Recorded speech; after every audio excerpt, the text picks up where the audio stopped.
Good evening. Welcome to the news at 4 on Leadership Television. My name is Winifred Ugbebo. Hundreds of demonstrators on Friday took to the streets of Lagos, marching from the Ikeja Bridge to Alausa, the seat of the Lagos state government, to protest worsening hunger and the ongoing demolition of buildings in Oworonshoki. The protesters, led by the Take It Back movement in collaboration with several civil society organizations, said the demolitions have left many residents homeless and deepened the economic hardship faced by low-income families across the state. According to eyewitnesses, the demonstration began at about 10 a.m. with participants assembling as early as 7:30 a.m. at Ikeja Bridge before proceeding toward the state secretariat in Alausa. The protesters were seen carrying placards bearing descriptions such as "Stop the demolitions," "End hunger now," and "Government should protect the poor." The groups accused the state government of implementing anti-poor policies, alleging that demolition exercises in Oworoshoki and other communities were carried out without sufficient notice or provision of alternative accommodation for displaced families.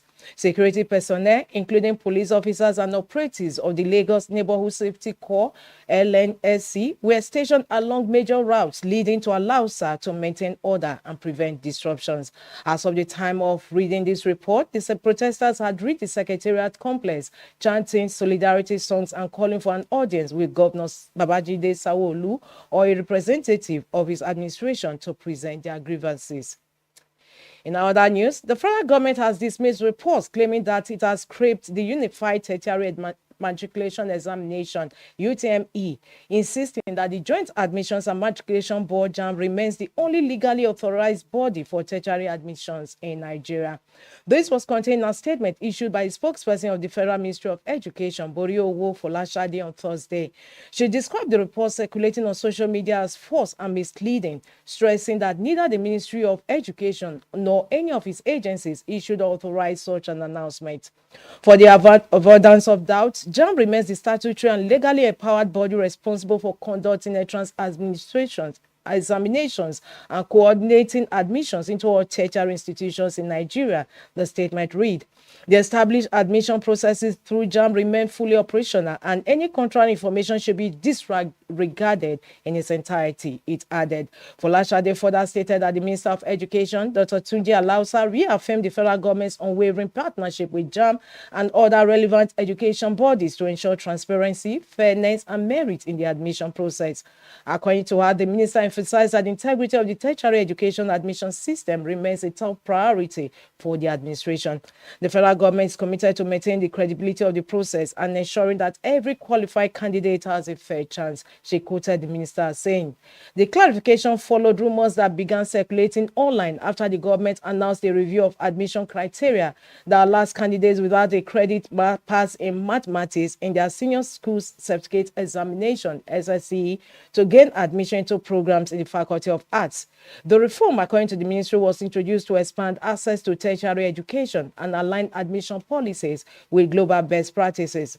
The Federal Ministry of Education also shared the official clarification via its verified X, formerly Twitter handle, reaffirming that the UTME has not been scrapped and that JAMB remains central to Nigeria's admission process for tertiary institutions. The Matasan Arewa Youth Development Initiative has expressed disappointment over what described as the continued exclusion of northern youths from President Bola Ahmed Tinubu's administration. Speaking at the press briefing in Kano, the group's national coordinator, Abba Muhammad, said many young people who worked tirelessly to ensure Tinubu's victory during the 2023 general elections have been neglected.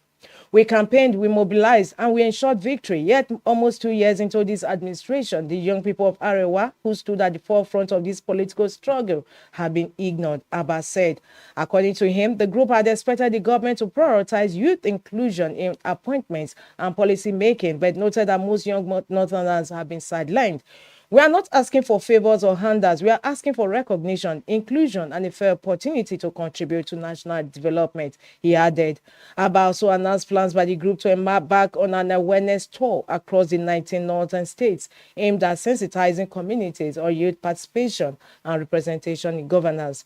The tour will help us reconnect with our people and reignite political consciousness among northern youths. It's time to remind our leaders that youth inclusion is essential to nation building, he said. He commended President Tinubu for creating the Ministry of Livestock, describing it as a step in the right direction, but urged him to extend the same consideration to young people who actively supported his campaign. The group also appealed to key stakeholders in the All Progressives Congress (APC) to honor their campaign promises and involve more competent youths in decision-making positions. The awareness campaign will begin in Kano State later this month and will include town hall meetings, media engagements, and community outreach programs designed to strengthen civic participation across the North, he added. The Minister of the Federal Capital Territory (FCT), Nyesom Wike, on Friday said he cannot solve all problems in the FCT even if he were to be minister for 500 years. Wike, however, assured residents that his administration will do the best it can within its time frame and resources. He spoke at the flag off of the construction of Collector Road CO1 in Institution and Research District, linking the body of benches to 9 university area, including a bridge. According to Wike, as a minister, I may be allowed to stay here for 500 years, but problems will continue to come up. I cannot solve all the problems, but within what we can do, within the time frame and resources available, we will do the best to give our people what they deserve. And I want to commend the body of benchers for the support they have always given to us, for the collaboration they've always had with us. And I can assure you that people may fail because I'm a live bencher is not correct.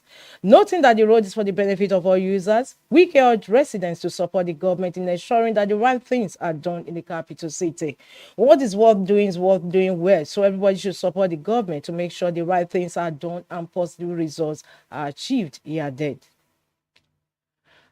In other developments, Laye Jade Tinubu, wife of Nigerian President Son Seyi Tinubu, has revealed how she met her husband.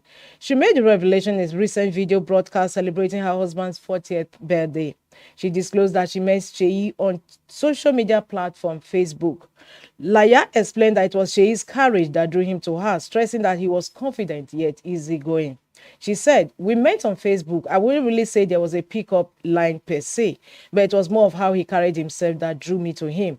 He was confident yet easygoing, and he has this opulent charm like he didn't really need to try." Laye is a Nigerian Lebanese lawyer and entrepreneur. She got married to Seyi Tinubu in 2016. The couple is blessed with children. Now, entertainment.